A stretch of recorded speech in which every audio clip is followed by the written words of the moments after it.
Ang pangangaral ni Juan Bautista, chapter 3 na ho tayo ng Mateo. Tingnan po natin ang nilalaman ito. Nang panahong yon, si Juan Bautista ay dumating sa ilang ng Judea at nagsimulang mangaral. Sinabi niya, pagsisihan ninyo talikdan ang inyong mga kasalanan sapagkat malapit na maghari ang Diyos. Si Juan ang tinutukoy ni Propeta Isaías nang sabihin ito.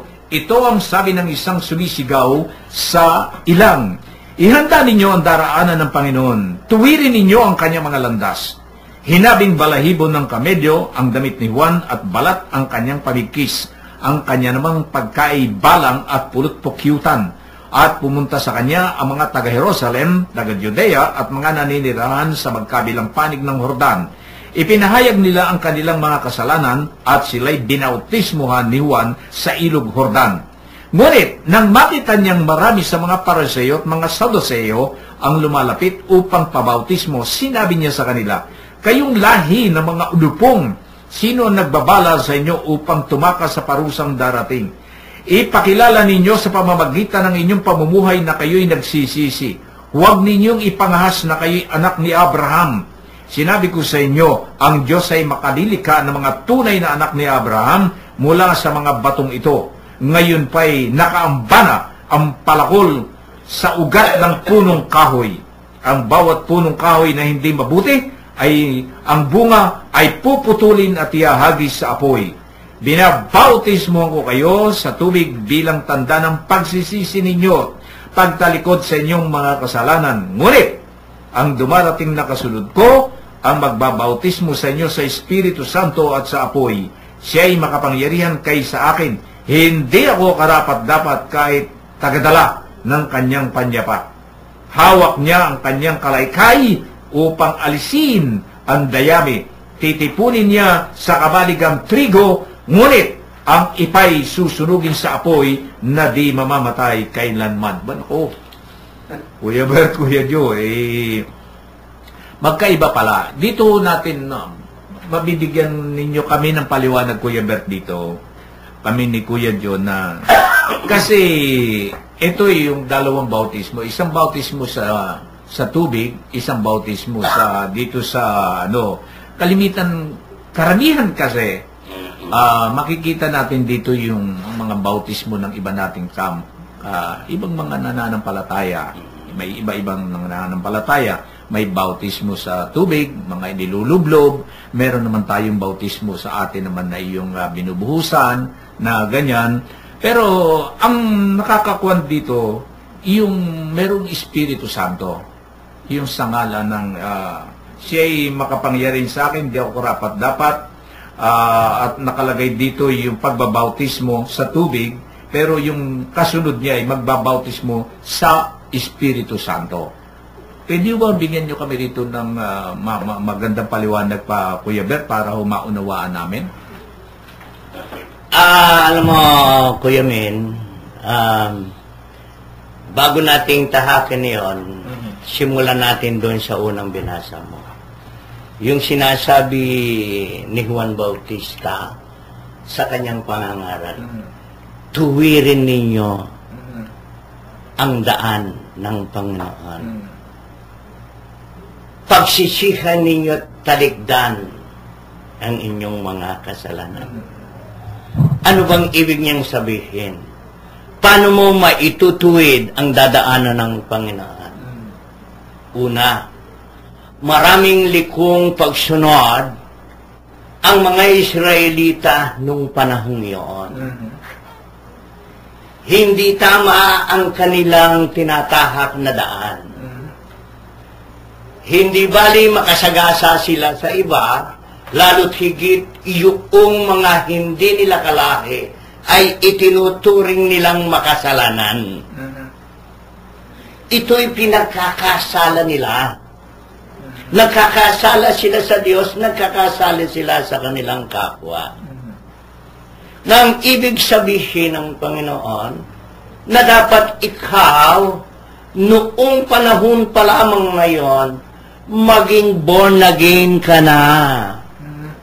Yung mga masasama mong gawi, masasama mong ginagawa, masasama mong ugali, ay baguhin mo at pagsisihan at talikdan mo ito. Dahil kung ikaw ay mamumuhay na patuloy na liko sa kalooban ng Diyos, ikaw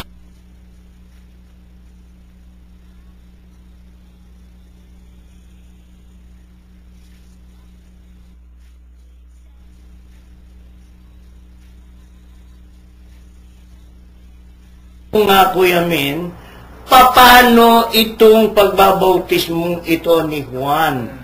May bautismo, lalo na sa ngayon, ang sinusunod ng mga karamihan nating mga kapatid. Anong dahilan nila? Ang dinadahilan nila ito, Kuya Min.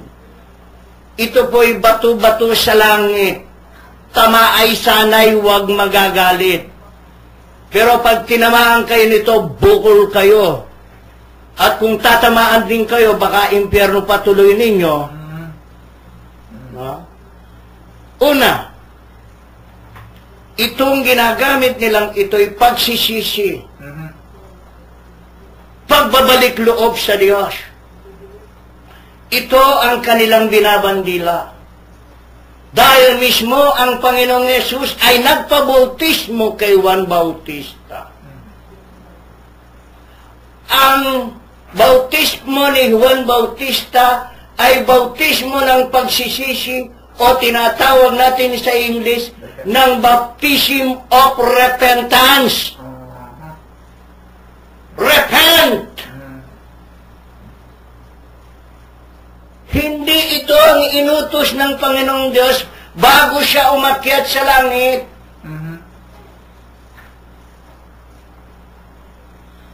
Ang bautismong pagbabalik loob ay hindi ito ang iniaatas ng ating inang simbahan. Tanong, sabi ng mga kapatid natin sa ibang pananampalataya, bakit kayong mga Katoliko nagpapabautismo kayo nang maliit pa lamang sila? Yung inyong mga anak, wala pa silang kasalanan. Tama ba sila? Hindi po. Ang sinusunod nating bautismo ay ang sinabi ng ating Panginoong Jesus nang muli siyang mabuhay, nang pinasadya niya yung 11 alagad niya doon sa baybayin ng dagat ng Galilea.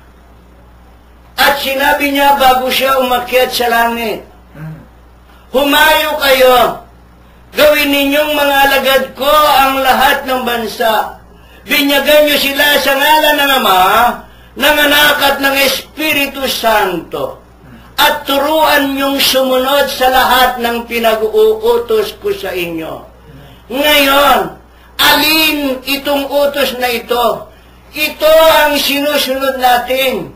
Bakit? Dahil yung inutos ng Diyos kay Moises na pagtutuli upang maging membro ng sambahayan ng Diyos, ito ang inament ng ating Panginoon upang sa kabataan pa lamang ng mga anak natin ay maging membro na ng bayan ng Diyos, maging Kristiyano na. Hindi itong pagsisisi na ito na repentance na pinangangalandakan ng ating mga magagaling na kapatid natin sa ibang pananampalataya. Tanungin natin sa kanila, bakit? Bakit nagpabanyag ang ating Panginoong Jesus kay Juan? May kasalanan ba siya? May kasalanan ba ang Panginoon? Bakit siya nagpabinyag? Na ayon sa mga magagaling nating kapatid na ito, ay dapat magpabinyag ang mga tao pag sila'y malalaki na dahil may pagkakasalan na sila. Huwag po tayong makinig sa kanila, magagaling silang magsalita, nasa Biblia po sila. Sinabi ni Pedro, magagaling silang magsalita. at marami silang malilinlang. Huwag po tayong manalig sa kanila. Manalig po tayo sa mga alagad ng Diyos na mayroong otoridad, mayroong